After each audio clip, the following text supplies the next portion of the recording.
Dear students, you are welcome to online classes from Ranthambore Senior Secondary School, Sawai Madhopur city. जैसा कि आप देख चुके हैं, इससे पहले वाला जो आपका लेसन था वो प्रेजेंट कंटिन्यूस का अंत हुआ था। उसके बाद आपका प्रेजेंट का तीसरा भाग है प्रेजेंट परफेक्ट, जिसकी हिंदी पहचान है हिंदी वाक्य के अंत में चुका है, चुकी है, चुके हैं आदि शब्द आते हैं। इसी प्रकार से अगर हम इस टेंस में हम देखते हैं कि इंग्लिश एडवर्बियल्स करके आपके सेंटेंस के अंदर जस्ट अगर ध्वनि निकलती है, जैसे मैंने अभी मेरा गृह कार्य समाप्त किया, तो अभी के लिए आपको अंग्रेजी लिखनी है जस्ट। तो अभी अगर आपको मुंह से निकलती है वाक्य में लिखना है तो उसके लिए जस्ट लिखेंगे।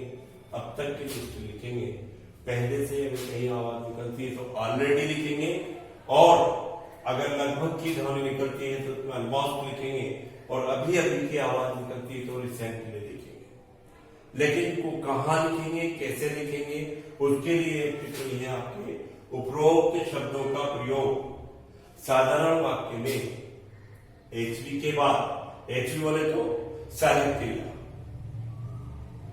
जो भी वाक्य है उसका शब्द क्रमांक पहला कर्ता होता है, दूसरा शब्द क्रमांक सहायक क्रिया होती है, और नंबर 3 पर आपको नोट लिखना है तो नंबर 3 पर नोट लगेगा।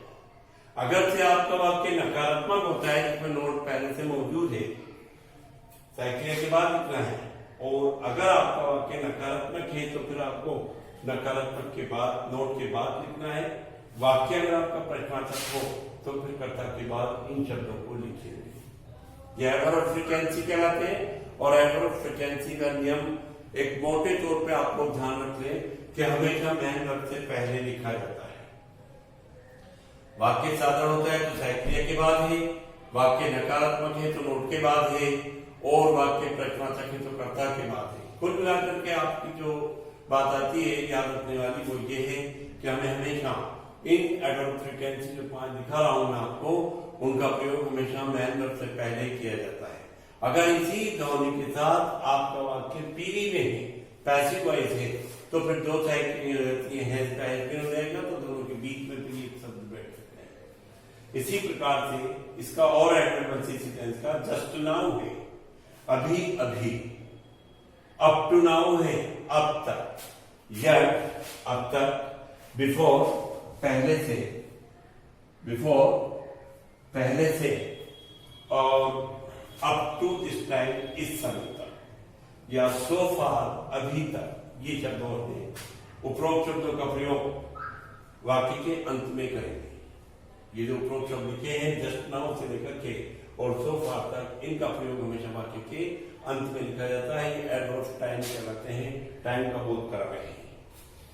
जब हम वाक्य रचना चलते हैं इसमें, तो वाक्य रचना आपकी क्या है, साधारण वाक्य की रचना करेंगे तो पहले सब्जेक्ट लिखेंगे, और सब्जेक्ट अगर आपका सिंगुलर है तो एक वचन के साथ आपको सहायक क्रिया के रूप में है लिखना है। सब्जेक्ट अगर आपका प्लूरल है तो यह आई है तो उसके साथ आपको सहायक क्रिया के रूप में हैव लिखना है, और मैन की थर्ड फॉर्म, उसके बाद ऑब्जेक्ट, और फिर एक्स्ट्रा वर्ड्स जो भी आपके सेंटेंस में पाए जाते हैं वो लिखना है। इसी प्रकार आपके वाक्य के अंदर नेगेटिव का भाव व्यक्त होता है, नकारात्मक होता है, तो उसमें आपको सब्जेक्ट सिंगुलर देकर के उसके साथ हैज नॉट लिखना है, और सब्जेक्ट प्लूरल या आई हो तो उसके साथ हैव नॉट लिख करके वही क्रिया की ट्रांसफॉर्म आएगी, उसका ऑब्जेक्ट होगा, और उसके बाद एक्स्ट्रा वर्ड्स होंगे। और इसी प्रकार से अगर आपके प्रश्न के वाक्य में प्रश्नवाचक अवस्था है, क्या की ध्वनि निकल रही है, तो सब्जेक्ट एक वचन से पहले आपको लिखना है हैज, सब्जेक्ट बहुवचन या आई से पहले आपको लिखना है हैव, और दोनों के साथ मैन वर्ब की ट्रांसफॉर्म लिख करके ऑब्जेक्ट, ऑब्जेक्ट बाद एक्स्ट्रा वर्ड्स, और अंत में साइन ऑफ क्वेश्चन। इस तरह से आपका प्रेजेंट परफेक्ट टेंस है। एग्जाम्पल आपका यहां पर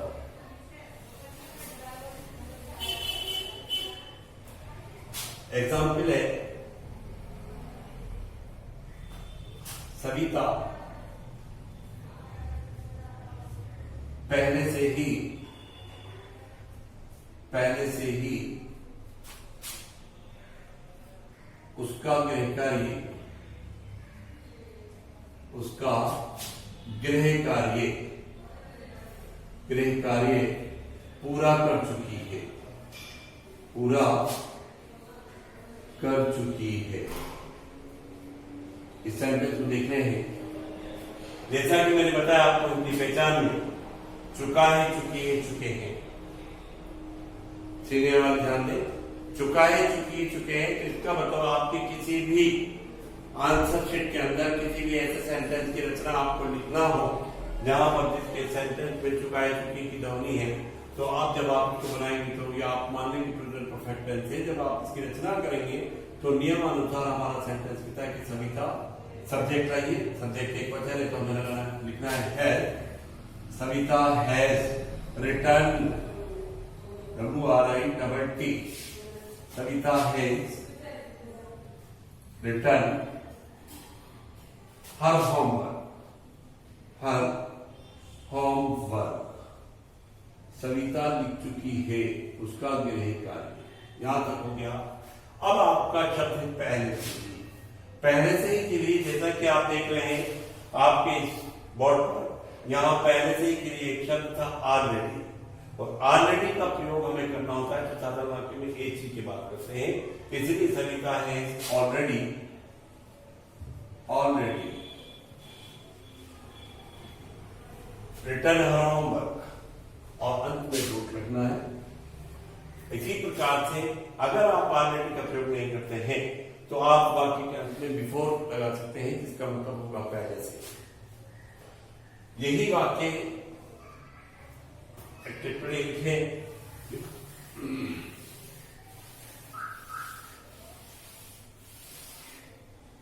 टिप्पणी आपका उपरोक्त पहचान के साथ, उपरोक्त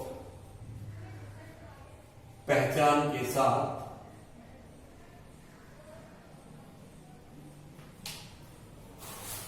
उपरोक्त पहचान के साथ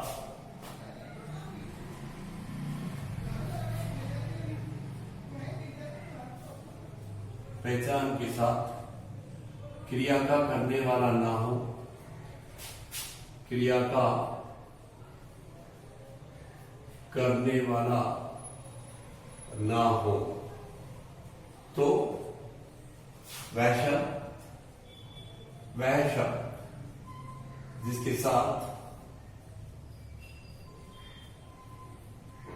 क्रिया की जाए, वह शब्द जिसके साथ क्रिया की जाए प्लस हैज बीन या have been plus and third और प्लस एक्स्ट्रा वर्ड्स इनाम वितरित किए जा चुके हैं या मुख्य अतिथि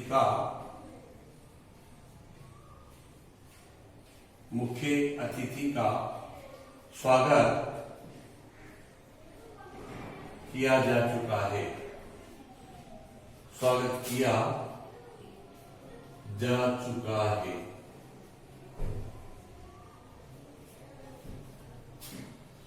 द चीफ गेस्ट, इनका स्वागत करने वाले कौन है? कोई भी नहीं। अगर आप ये कहते कि अध्यापक जी या अध्यापक मुख्य अतिथि का स्वागत कर चुके हैं तो वहां स्वागत करने वाले कर्ता बन जाते। जब सेंटेंस में कर्ता होता है तो वाक्य वो एक्टिव कंडीशन बनता है, जैसा कि आप अपने उदाहरण में देख चुके हैं। जैसा यहाँ सविता काम करने वाली, सविता सब्जेक्ट, ये वाला वाक्य क्या है? एक्टिव वॉइस है। और जिस शब्द में क्रिया का करने वाला नहीं होता वो वाक्य क्या होता है? पैसिव वॉइस हो जाता है। तो मुख्य अतिथि का स्वागत किया जा चुका है, किसके द्वारा पता नहीं। तो the chief guest has been. अगर आपका ये वे शब्द के साथ क्रिया की जाए, स्वागत किया जा चुका है किसका? मुख्य अतिथि का। एक वचन हैज बीन आ गया। अगर ये शब्द बहुवचन होता तो यहाँ नाम have been, has been greeted, GREETED। अगर आप यहां कहते विद्यालय में, क्या कहते हैं आप? विद्यालय में, तो फिर यहां पर आ जाता आपका इन स्कूल, इन स्कूल। इस तरह से आपके वाक्य की रचना पैसिव में होती है। ये वाली वाक्य कंडीशंस जो पैसिव है और ये वाली वाक्य कंडीशंस एक्टिव है। जब आगे चलते हैं, अगला टेंस है हमारा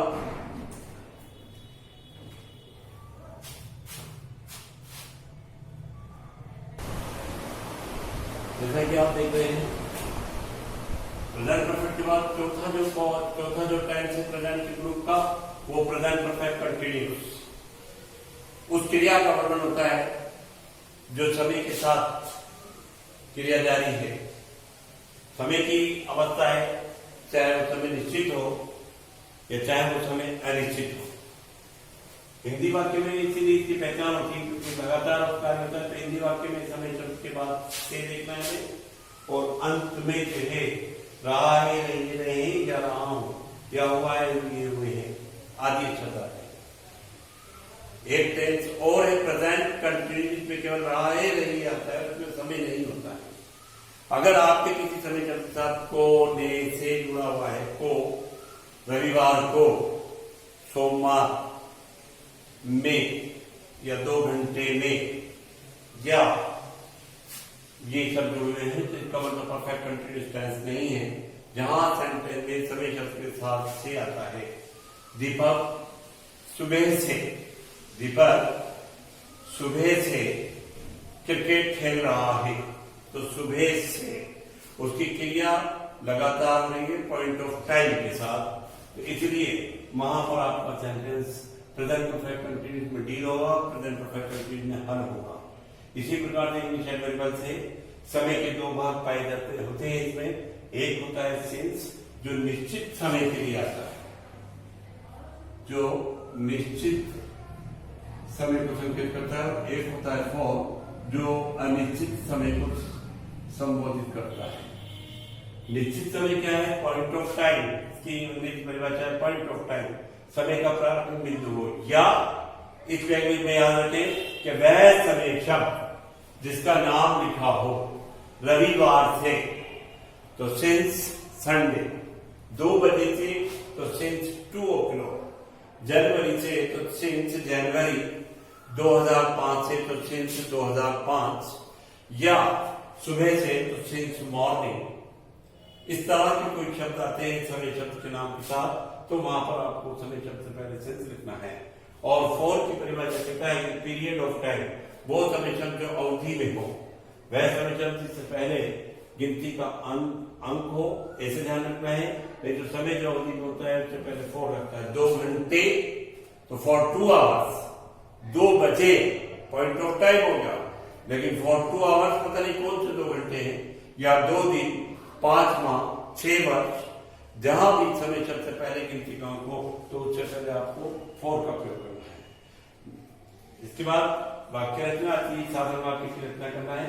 अगर आपका क्रिया का करने वाला एक वचन है सिंगुलर, तो उसके साथ हैज बीन, और अगर आपका क्रिया का करने वाला प्लूरल बहुवचन है, आई है, तो हैव बीन, और दोनों के साथ एमिफर plus ING plus extra words, फिर एक्स्ट्रा वर्ड्स के बाद सिंस या फॉर लिख करके आवश्यक समय शब्द। अगर समय निश्चित है तो उससे पहले सिंस, और समय अनिश्चित है तो उससे पहले फॉर का प्रयोग करना है।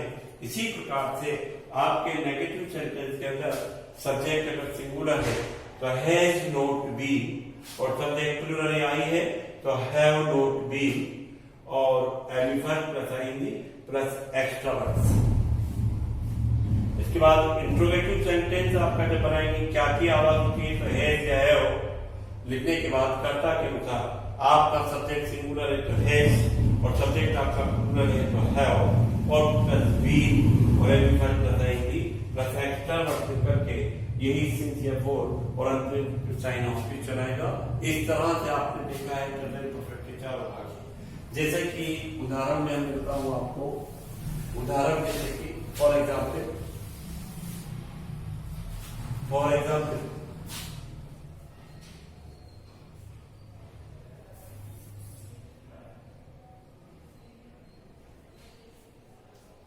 For example है सविता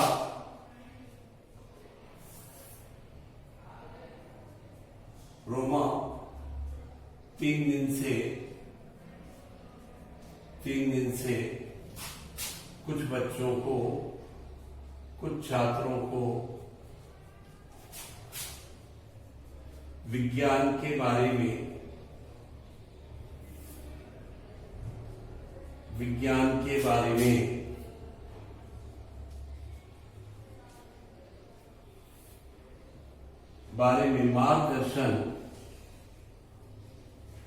मार्गदर्शन दे रही है।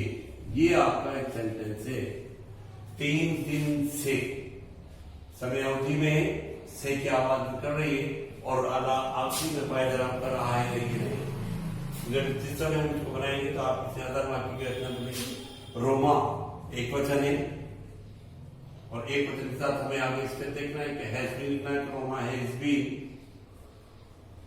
अब मैं अगर लिखना है जो मुख्य क्रिया होती है, मैंने कह रहा आपका सेंटेंस का नियम कह रहा है कि हमें मुख्य क्रिया लिखनी है, हमें मार्गदर्शन देना। तो गाइडिंग, GUIDING, गाइडिंग, मार्गदर्शन दे रही है विज्ञान के बारे में। तो about science, SIENCE, about science. कुछ छात्रों को, टू सम स्टूडेंट्स, और कब से दे रही है? 3 दिन से। तो समय अवधि से पहले 3 लिखा हुआ है, गिनती का अंक है, तो आपका यहां पर लिखा जाएगा फॉर 3 डेज। ये आपकी वाक्य की रचना है साधारण। अगर आपको नेगेटिव बनाना है तो Roma has not been guided, शेष वाक्य ऐसा ही रहेगा। और आपको क्या रोमा से सेंटेंस शुरू है तो has Roma been guiding about science to some students for 3 days. इस तरह से आपके प्रेजेंट के चारों भाग आपके सामने पहुंच चुके हैं। इनको कॉपी में उतारें, कॉपी में नोट करें, लर्न करें। ये वाक्य रचना के नियम के तहत है। आप अपना कोई सा भी लेख लिखेंगे प्रश्न पत्र के आंसर में, तो आपको इस तरह से आपको रचना करनी है।